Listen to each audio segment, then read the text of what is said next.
મહુવા ખાતે આવેલ મહાલક્ષ્મી સેલ્સમાં વિકરાળ આગ ભભૂકી ઉઠતા ફાયર બ્રિગેડે દોડી જઈ આગને બુઝાવી। મહુવાના અસરાણા ચોકડી પાસે આવેલા મહાલક્ષ્મી સેલમાં શોર્ટ સર્કિટના કારણે આગ લાગવાનો બનાવ બન્યો હતો। આગ લાગવાની જાણ ફાયર બ્રિગેડને કરવામાં આવી હતી, જ્યારે આગે વિકરાળ સ્વરૂપ ધારણ કર્યું હતું અને ફાયર બ્રિગેડના કર્મચારીઓએ દોડી આવી આગને બુઝાવી હતી। જોકે આ આગમાં લાખો રૂપિયાનો માલસામાન બળીને ખાખ થયો હોવાનું સૂત્રોમાંથી જાણવા મળ્યું હતું।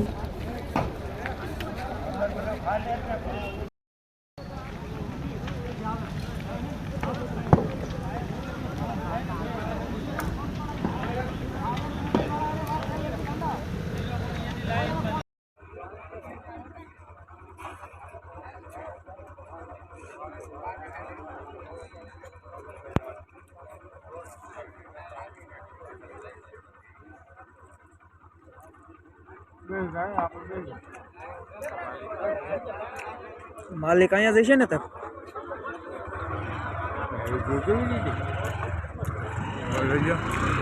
નાલી